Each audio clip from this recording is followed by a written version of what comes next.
And as time flies by, you'll open up your eyes wide. You feel it's gonna go your way. Hey, hey, it's a brand new day.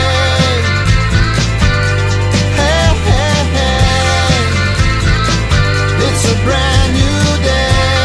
Sarah, I've missed you. How are you? Although we WhatsApp a lot of video sharing, a lot of good love inspiring, keep your spirits up, have a good laugh posts, which are very nice. How are you keeping your spirits up? Yeah, today is better. Yesterday I had a breakdown. But really coping. Like I am enjoying my house, so I am detoxing a lot. So that's good. I'm cleaning and saving all the stuff again to bring it to the charity shop. But yeah, sad. Yesterday was Father's Day. I didn't see my daddy. But it's life. We need to move on and cope with the situation as it is. So besides that, I'm doing really, really fine. I'm okay. Yeah. I was going to clarify just that your father, although he's here in Spain, everyone's in quarantine. They're in a different part of the Costa del Sol. And so you, like many daughters, are going through a worry that normally you don't have, is that you can't get there. Normally it's because you got work, you can't get there as much as you would want to. And yet in this instance, you're closed in. I had a message from someone in Gibraltar going through the same thing with her mother in Estepona. It is, particularly on Father's Day, particularly poignant, I suppose.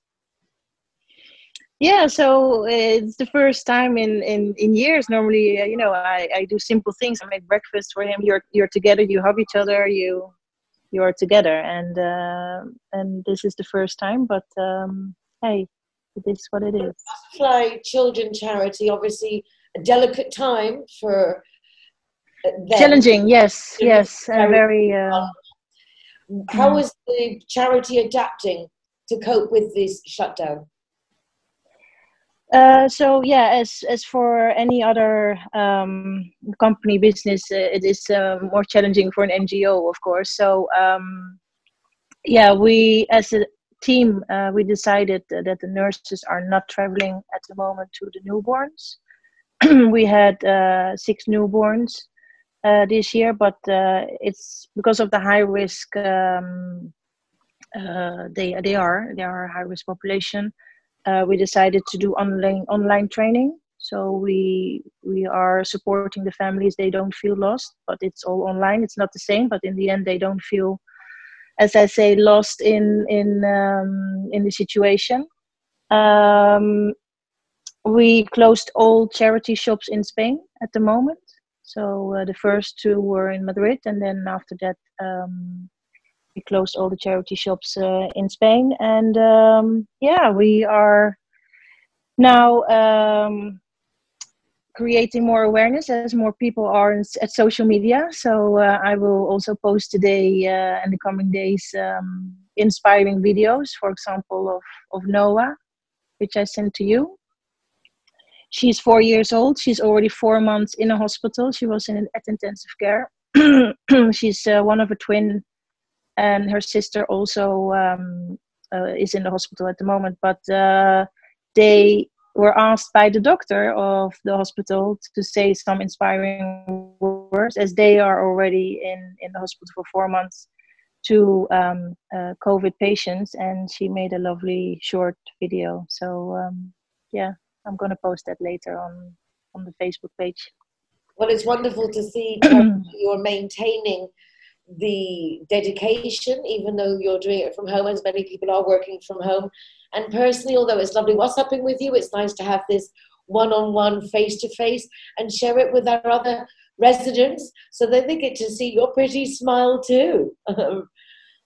Lovely to see you. Thank you so much, and we'll touch base again next week. Yes, thank you so much. See you next week. Take care, stay safe. I'm not alone. It's better together, also in lockdown.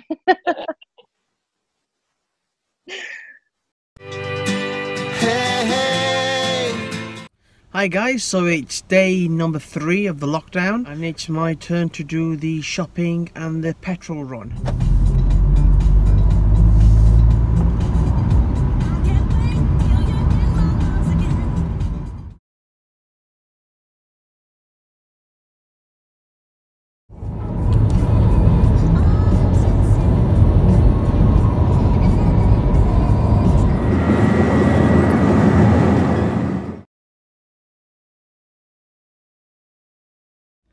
Okay, so I've arrived now at Mercadona and it's time to go do some shopping.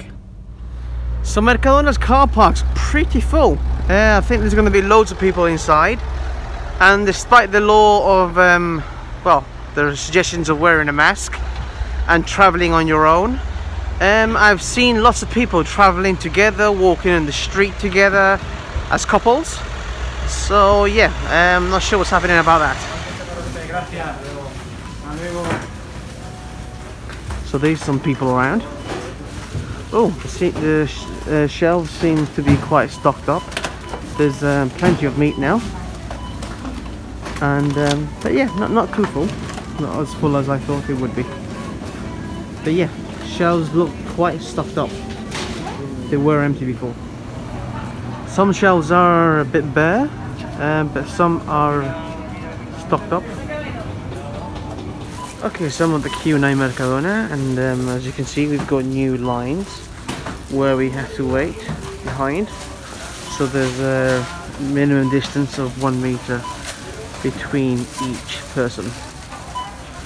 That's it. I've got my shopping basket ready, and I'm off to pay. But definitely, shelves are more stocked now as they were last week. Okay, so that was my shopping experience in Mercadona. I've got all my stuff and I'm heading to the car. Next up is Carrefour and some petrol.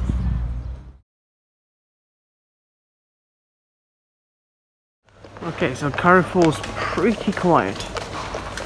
I mean, I guess it's also bigger, but it's pretty quiet.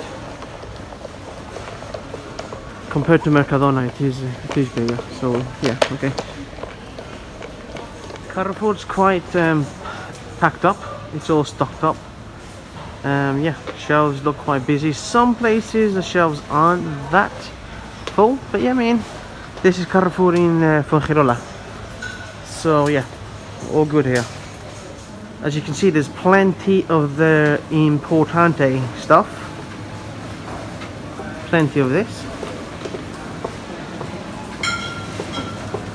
Okay, time for the checkout. How many people with no masks on? Quite surprising. Yeah. Amount of people that don't have masks. Okay, so shopping's done, petrol's done, and it's time to go back home now. And the most important is the guinea pig food.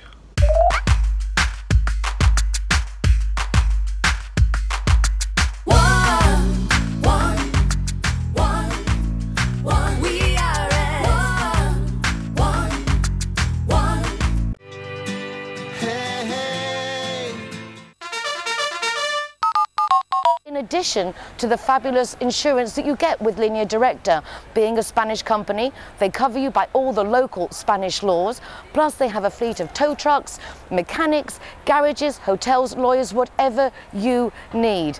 Línea Directa truly do cater to our expats' needs, and all we can say is yes, thank you very much. This is a really nice option to make sure we keep ourselves very safe. If you want more information on this, please go to their website, lineadirecta.com, or call them on 952 14 78 34. That's 952 14 78 34, because Línea Directa are putting your safety first.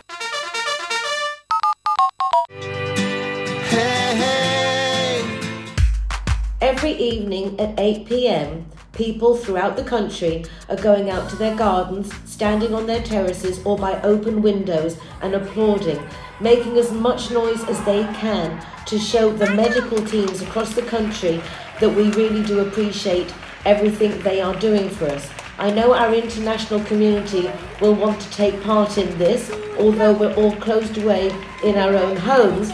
This is a moment that we can come together and we can actually hear each other and feel each other and support one another. And as I say in particular, showing our gratitude to the medical teams. Time to hesitate. We are all the same. You may be at home alone, but you are not alone. Tearing us apart. Poison arrows shoot straight to A big welcome to Chris Long, who is the principal of the English International College here in Marbella. And similarly, as we're now hosting Marbella TV online, Chris is doing school with children online and lots of other great activities. Welcome to Marbella now, Chris. Thank you. Bit different to last time we met, but it's great to see you. Exactly. I mean, a week ago we were recording the program from the Guadalpine on the front of the promenade and the seashore, and now we go to the beach. Here we are at home, and I imagine for the children it must be quite a challenge. Yeah, it's kind of a challenge twofold, I think. It's a challenge in terms of educationally for them to continue to learn, to teach, but also just socially and for their own kind of well-being, because, they're suddenly in a bubble, in a cocoon where they're not seeing their friends. So it's scary, it's stressful times for them for sure. With the Easter holidays coming up, obviously in some respects and for some children, that's kind of a relief because it's just before Easter. But then for others who would be sitting exams after Easter, it must be even more stressful. Yeah, it is. And it's basically now what we're trying to do is make sense of what's going on in the examination season, because obviously there was a certain communication that went out from the government that said that the UK exams were cancelled, but we're not in the UK, so we're an international centre. So all the schools across the world that have a link with the UK are basically digesting and going, right, what does that mean? What are we going to run? Are we going to continue as normal? Can we continue as normal? But a lot of it comes back to the fact of when we can open schools again, and that's the decision that we're all waiting on, and we may have to wait a little bit longer. It would seem so, as I understand it, the staying at home, the lockdown is until the 7th of April, but then again that remains to be seen. If we look at other countries that are setting the precedent, yeah. I think it does leave everything very much in the air. How is the school addressing this? Well, we had a fair warning that this was going to happen. So we've got a platform, a virtual learning platform, basically, that we've had for a year now, which is hosting our online school. So we have the lesson content there, but we have virtual lessons, a bit like we're discussing now.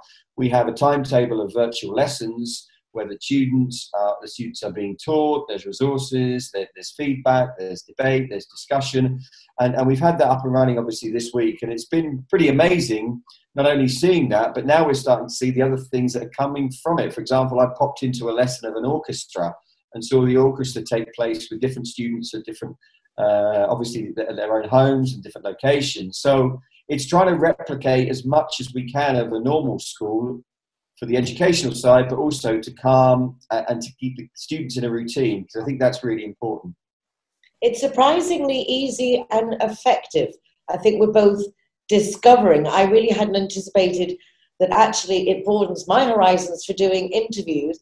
Yes. And also for children, particularly time of bullying and things like that, to be able to be at home, carry on studying and maybe make further bonds with family that otherwise would be lost with such busy parents and schedules. Yeah, completely. And then and parents obviously helping their students mathematically and with English and all sorts of things that it's giving the parents an insight into how their children learn, which is something that we've had a lot of feedback from. And I think you're right. At the end of this, whenever it is, we'll all reflect on our own workplace and go, oh, maybe we could do that differently. That works. And there's elements of it. That's something to kind of cling to in terms of a positive. But at the moment, it's a learning curve for everybody to kind of continue in normal life, basically. Yeah, I'm hoping that after this, and that it will be very, very soon, but that perhaps many businesses will see how much can be done from home, even as far as schools are concerned, if yes. It's the interest of the student that there are those options. Yeah, I mean, the virtual lessons, the timetable of virtual lessons that we're running, there's no reason why elements of that can't continue, and in Easter as well, because, yeah, it's going to be 2 weeks where the students, very different circumstances. Maybe they haven't got, you know, a huge family around them. There's degrees of isolation, basically. So, yeah, it's a challenging time, but it's one where you've got to kind of be innovative and think about, right, how can we support and how can we learn, really? Do you have students that are stuck here? Well, we have students that are here, I suppose, that may not have a huge family network here, for example, and you know, there may be degrees of isolation. So again, school, albeit a virtual school, is their sort of focal point, and it's their routine, and to recreate as many things that happen in school online is going to be fundamental for them keeping educationally sort of going, and also just well-being as well, I think, is really important. Are there any chat lines or anything that you guys are doing, or different incentives, like after-school activities, or just? Yeah, I mean, we've had some obviously musical classes, so we've had choir, we've had orchestra, we're running some yoga. We're going to sort of broaden that next week to look at many different things. We also run, and we're going to host an online music talent show that I know. The Deborah Butterfly Challenge, and we're going to invite you as well, which was going to happen next week. But actually doing that virtually online, where we have an audience that's going to sort of log in, and we're going to have the students singing and performing and voting. We're going to try and push that forward for next week. So again, it's not just about the lessons. You're right. It's about having as many things to support them, and you know, they're going to be nervous. They're going to be stressed, and they need outlets, you know, to sing and to talk and to dance and whatever. So that's really important. Well, we'll have the winner on the show. That'd be great. For us, and maybe we'll just check in again with you next week. Apart from that, and just catch up and let us know how the kids are going. If they want to send us any of their videos, as long as they record them horizontally, yes, then we'll be very happy to include them in the show to show everyone what we're all up to at these times. Brilliant. I look forward to that. That'd be great. Chris, thank you so much. Thanks a lot. Take care, stay safe, and stay home. We'll do. We'll do. We'll do both. You too. Bye-bye. Bye. Change if we try.